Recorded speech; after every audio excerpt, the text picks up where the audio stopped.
warning, this particular episode is going to be just jam-packed with thrilling mature content. We're talking all about scandalous historical events, complete with graphic descriptions to really titillate your senses. Listener discretion is advised.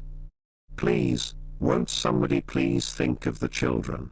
Fantastic news. Brace yourselves for the mind-blowing revelation that this episode might contain paid promotions. All hail this podcast, where history and capitalism make sweet, sweet love to bring you valuable knowledge, wrapped in the warm embrace of nihilism. Let's keep listening, at least it distracts us from the relentless void of existential despair. Live from an undisclosed bunker, it's the Reasonably Priced Time Machine podcast, hosted by the ever-doomed Professor Ryan Lancaster. Also featuring the indifferent androids, Archie and Hildy, who add their talents to this futile endeavor.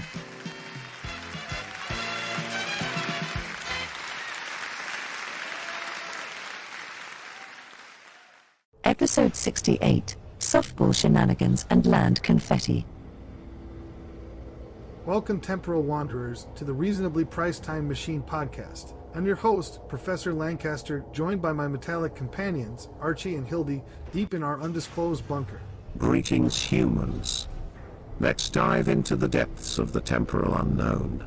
Buckle up, time travel enthusiasts. It's going to be a bumpy ride through the chaos of history. Today, we unravel the mysteries of the mundane and the forgotten gems of the past. Softball, the sport that made everyone wonder why not just play baseball. A perplexing choice indeed, Professor. Oh, the strategic thrill of hitting a ball with a bigger stick. And let's not forget the Dawes Act, because who doesn't love a good government attempt to solve problems by throwing land around like confetti? A classic case of oops, we tried. Land for you, land for me, land for everyone. Problem solved. Precisely, Hildy. Now, shifting gears to the unsung hero, William Dorsey Swann, the first known American to self-identify as a queen. Move over history, there's royalty in unexpected places. Breaking gender norms with style. The trailblazer, no doubt. And how could we forget Kodak cameras capturing memories, one overpriced film roll at a time? A moment frozen in time, and so is your bank account. Because who needs affordable memories? Last but not least, the Kinetoscope, bringing entertainment to the masses, one awkward peep at a time. A precursor to streaming, with a side of awkward eye contact. The original binge-watching experience, minus the comfort of your own home. Join us as we unravel the threads of history, where the mundane meets the bizarre in the tangled tapestry of time. Because, let's face it, life is just a series of questionable choices and unintentional hilarity. Softball. In the crucible of late 19th century Chicago, where the cold winds blew off Lake Michigan and the spirit of innovation danced like a clandestine speakeasy, a group of audacious men yearned for a game to conquer the frigid months. Baseball, the summer's darling, couldn't endure winter's icy grip. So they rolled up their sleeves, grabbed a smaller ball, and condensed the playing field, birthing what we now know as softball, a sport that would defy convention, elbow-drop gender norms, and etch its name into the annals of American athletic history.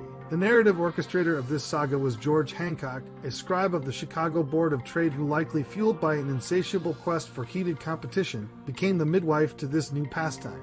With a flick of his pen, he penned the inaugural rules, christened the game softball, and unleashed a sporting phenomenon onto the frosty streets of the Windy City. The contagion spread faster than gossip in a small town.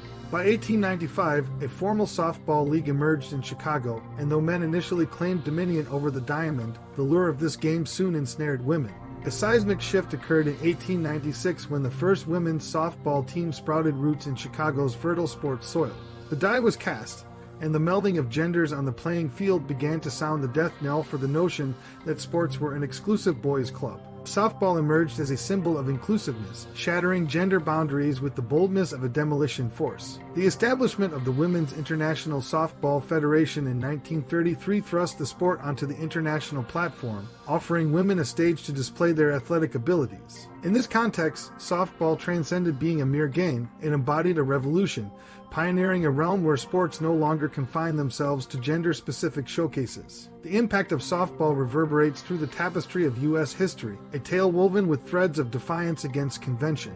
It's more than a sport, it's a crucible where traditional norms face change. As women stepped onto the diamond, softball preluded the broader acceptance of women in sports, an overture to the grand symphony of gender equality in the athletic arena. Yet, as with any parable of progress, the story of softball is not without its contradictions. While it opened doors for women, the echo of inequality persists. Unequal opportunities, underrepresentation, and the struggle for recognition are the shadows that linger in the wake of softball's triumphant march. In the grand theater of American sports, the origins of softball in Chicago stand as a turning point, a chapter that whispers to us from the sepia pages of history. George Hancock's stroke of genius and the subsequent proliferation of softball weren't mere anecdotes, they were seismic shifts that heralded a new era in sports inclusivity. Today, as we sift through the artifacts of our athletic past, softball remains a testament to the transformative power of sports, an indelible reminder that the journey toward equality is a marathon, not a sprint. The Dawes Act.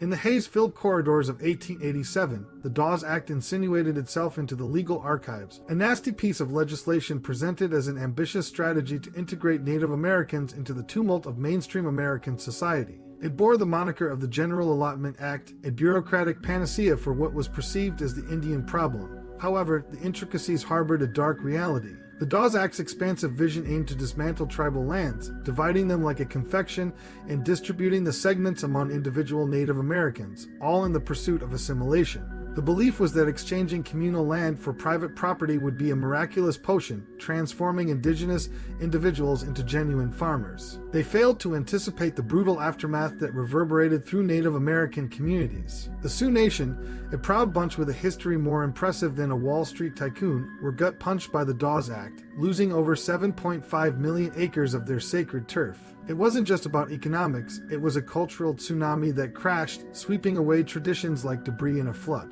But that wasn't the end of the horror show.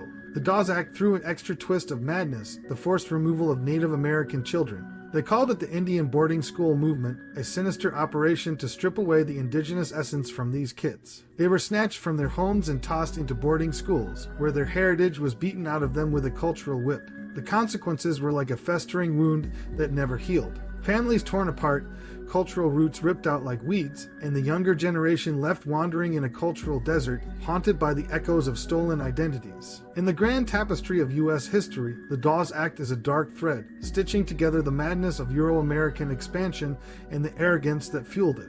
A clash of worlds, one pushing westward, eyes on economic glory, and the other, the indigenous soul of North America, trampled under the boots of manifest destiny. Fast forward to the present day, and delving into the Dawes Act reveals a disturbing relic of inhumanity. It is a stark reminder of historical transgressions, a reflective surface echoing the enduring weight of Native American historical trauma. It's imperative that we squarely confront, acknowledge, and actively engage in healing the wounds inflicted by the past. Yet, the Dawes Act extends beyond a mere historical narrative. It emerges as a cautionary entail for our contemporary era. It stands as a luminous warning against the perils of cultural assimilation and the steep costs associated with trampling on diversity. In a global landscape navigating the intricate dance of diverse cultures, the Dawes Act emphatically declares, witness the consequences when attempts are made to obliterate an identity.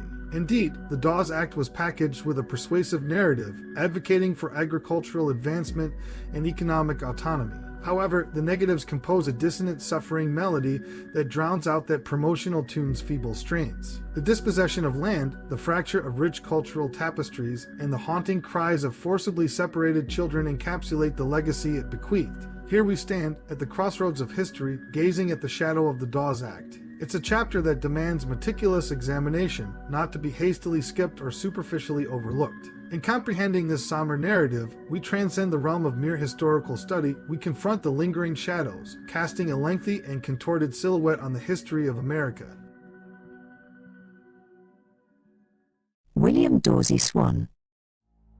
Born in the belly of 1858 in the swampy heart of Washington, D.C., William Dorsey Swann didn't tiptoe through life, he danced his way through history. This cat, a queer pioneer, strutted his stuff in the late 19th and early 20th centuries, making the squares uncomfortable and the outcasts find their voice. Swann wasn't just born, he sashayed onto this scene like a rainbow tornado. Draped in the garb of unapologetic fabulousness, Swann was one of the OGs of coming out loud and proud. His wardrobe was a middle finger to the norms, a glittering testament to living on your terms. But his journey wasn't all glamour shots and champagne bubbles. In 1891, they dragged him to the clink for masquerading as a woman. 6 months of cold steel and barred windows for daring to be his fabulous self.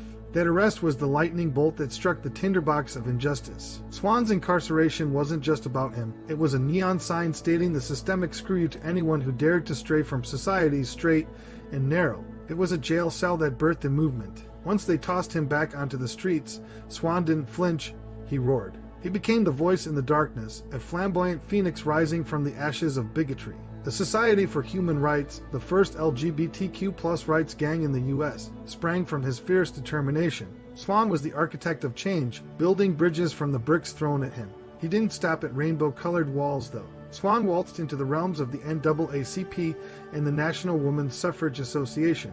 He wasn't just fighting for his queer siblings, he was throwing punches for the rights of African Americans and women too. Intersectionality wasn't a buzzword for him, it was the rhythm of his activism. The days from Swann's hustle are a symphony. His audacious queerness laid the cornerstone for the rebels who followed. LGBTQ+ rights groups sprouted like glittery mushrooms after rain, and the Mattachine Society joined the party, doubling down on the fight for equality. Swann's lockup was a glaring spotlight on the hate of the time, a stark reminder of the uphill marathon the LGBTQ+ community had to run for basic dignity. Fast forward to now, and Swann's story still echoes in the walls. In a world where discrimination is as stubborn as a stain you can't scrub out, Swann's legacy is the mirror that shows us where we've been and need to go. His life shouts at us to keep pushing, fighting, and dancing to the beat of justice. So, here's to you, Swann, the dapper renegade who dared to twirl in a world that wanted him to tiptoe. Your sequine footprints guide us through the struggle, a timeless reminder that the fight for rights is a dance that never stops. And now, a short commercial break and a word from our sponsors. Hey there, listeners. Are you tired of all the excitement, happiness, and purpose in your life? Oh, absolutely. Life is just too darn meaningful these days. Well, we have the solution for you. Introducing nothing. That's right, folks. Nothing is the answer to all those pesky questions like what's the point? And why bother? Absolutely. Nothing brings you the unparalleled experience of emptiness, void, and complete lack of significance. It's like a black hole, but without the messiness of physics. Imagine waking up every morning, looking around, and thinking, yes, another day of absolutely nothing. Just what I've always dreamed of. And it's not just about doing nothing. Nothing offers you the opportunity to feel absolutely nothing, care about nothing, and achieve, well, nothing. And the best part is, nothing comes with a lifetime guarantee. That's right, folks, a lifetime of pure, unadulterated emptiness. But wait, there's more.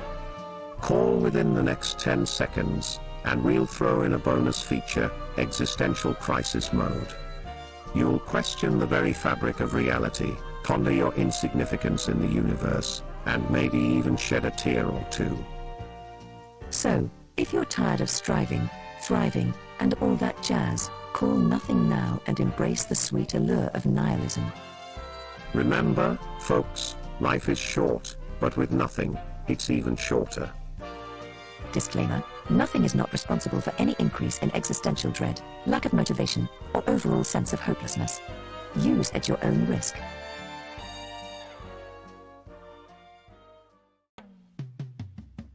And now, back to our regularly scheduled programming. Kodak cameras.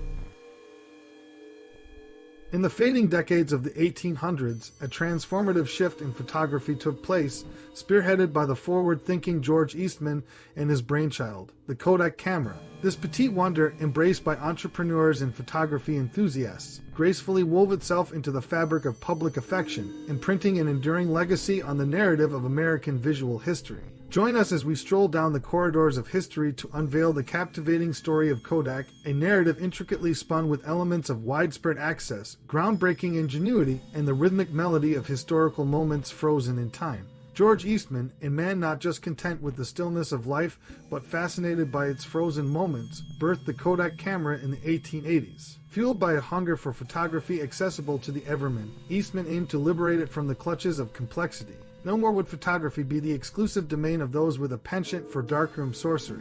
The Kodak Camera, a rebel with a cause, redefined the game. Its point-and-shoot simplicity was a breath of fresh air in a world dominated by clunky contraptions. It was loaded with pre-packed film and shrugged off the cumbersome rituals of handling plates and chemicals. Once a cryptic art, photography was as simple as saying cheese. This little gadget, not much bigger than a pocket square, became the harbinger of democratization. Its portability was the people's passport to capture life's mosaic in everyday nooks and crannies. An instrument for the regular shutterbug, it turned streets and living rooms into canvases for personal expression. The Kodak Camera wasn't just a companion for the common folk, it was the muse for legends like Ansel Adams and Margaret Burke White. Liberated from the technical shackles of their predecessors, these artists could now focus on their creative symphonies. But, as in any tale, shadows danced alongside the light. The Kodak Camera, while empowering the masses, raised ethical quandaries. Privacy trembled on the precipice as candid moments were ensnared without consent. The canvas of life, yes, but at what cost to personal boundaries? In conclusion, the Kodak Camera is more than a relic in the dusty attic of history. It's a revolutionary anthem, echoing the transition from an esoteric craft to a democratic endeavor. A witness to the Spanish-American War, it etched history with unfiltered truth. Its legacy is a double-edged lens, democratizing art while thrusting ethical dilemmas into the limelight. In today's digital era, the Kodak Chronicles are a compass pointing toward the soul of a bygone age. They whisper stories of social metamorphosis, cultural flux, and technological leaps. As we swipe through pixels in our palm-sized galleries, let's not forget the Kodak tale, a reminder that every click writes a piece of history, and with history comes responsibility. Kinetoscope. Buckle up because we're about to journey back to the late 19th century when innovation and technology collided to revolutionize how we consume visual media. Thomas Edison steps onto the scene with a game-changer called the Kinetoscope, a contraption about to flip the script on how people experience moving images. Edison's ingenious creation, the Kinetoscope debuted in 1894 at the Brooklyn Institute of Arts and Sciences. This innovative device, featuring a rotating cylinder loaded with photographs, seamlessly produced the illusion of continuous motion. The straightforward concept, akin to a captivating allure, resonated with the public, marking a significant milestone in the annals of visual entertainment.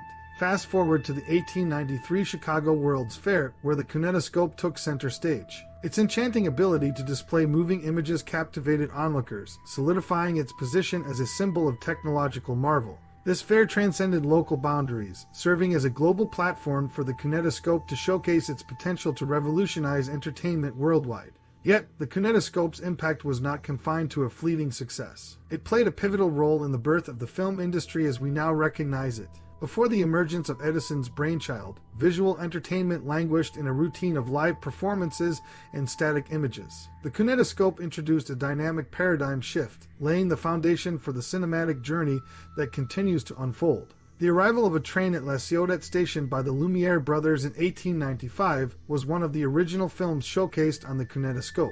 This masterpiece wasn't about fancy effects, but raw, unfiltered realism. The Kinetoscope became the bridge that transported viewers to different times and places, transcending borders and making storytelling a global affair. The Kinetoscope isn't just a relic, it's a historical game changer. It marked the shift from staring at static pictures to diving headfirst into a sea of dynamic moving images. This leap paved the way for the blockbuster film industry we're addicted to today, weaving itself into the very fabric of our culture. In the Wild West of U.S. history, the Kinetoscope symbolizes Yankee ingenuity and that good old American entrepreneurial spirit. Edison's invention shaped entertainment and set the stage for cultural evolution. Now, let's address the elephant in the room, the positives and negatives. The Kinetoscope wasn't just spreading joy, it brought challenges. People were worried about how visual media might mess with society, and the eternal struggle over intellectual property rights reared its head, issues we're still grappling with today. Ultimately, the Kinetoscope isn't just a blast from the past, it's a testament to the muscle of innovation and technology. Its historical significance isn't confined to entertainment, it rewired how we see and engage with visual media. So, when you're binge-watching your favorite show, remember to tip your hat to Edison's little invention. It's the reason your screen isn't stuck on pause.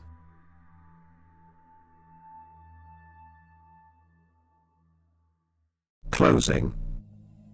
The 1880s was a labyrinth of transformation in the American tapestry, where economic, social, and political threads tangled in a dance of change. The Transcontinental Railroad's completion, an iron artery stitching the East and West, pumping life into trade and economic growth. Meanwhile, the forge of industrialization birthed titanic corporations and a new breed of industrial royalty. European immigrants flooded the scene, reshaping cities and cultures. Vaudeville and professional sports flickered to life as beacons of a shifting zeitgeist. The Republican Party, once a monolith, started to splinter, making room for populist stirrings. Legislative thunderbolts like the Dawes Act and the Sherman Antitrust Act cracked through the political landscape. Historians, those detectives of the past, sift through the dusty remnants of history to piece together a narrative that resonates with the nuance of truth. Take Tom Riley, the Irish historian on a mission to refurbish Oliver Cromwell's image, a Herculean task demanding a keen eye for credibility and relevance, akin to a detective probing the mysteries of Watergate to unearth hidden motivations and dynamics. But history isn't just an academic dalliance, it's a compass for navigating the present and steering toward a better future. The Rosetta Stone of context offers insights to tackle today's tribulations. By fostering critical thinking and preserving cultural legacies, history endows individuals with the wisdom to navigate the labyrinthine complexities of the world. In the smoky haze of the late 1800s, the labor movement emerged, a rebellion against the industrial machine's callous grind. Labor unions, the vanguards of miners and farmers, stood in the breach, demanding better wages, humane working hours, and a ban on child labor. The Knights of Labor, flawed but earnest, etched their mark on the struggle for workers' rights. This movement is a prism through which we glimpse the economic, social, and political kaleidoscope of the time, offering a lucid view of institutions and practices that echo in today's corridors of power. Let's give a shout out to the fantastic team behind the scenes. Our executive producers, Ryan Lancaster and Ryan Lancaster, have been the driving force. Thanks to Ryan Lancaster, our sound engineer, for ensuring our voices sound their best. Ryan Lancaster's music composition adds that perfect touch to each episode. Our diligent research team, consisting of Ryan Lancaster and Ryan Lancaster, provides valuable insights. And a nod to Ryan Lancaster and Ryan Lancaster, handling all things marketing and promotion. Special thanks to our families and friends for their unwavering support and the entire creative community. And, of course, a massive shout out to our listeners. Your feedback keeps us motivated. We're proud to have recorded this episode at the Ryan Lancaster Studios, our creative hub. Remember, the views and opinions expressed in this podcast are solely those of Ryan Lancaster and our guests. Until next time, I'm Professor Ryan Lancaster, and this is the RPTM Podcast.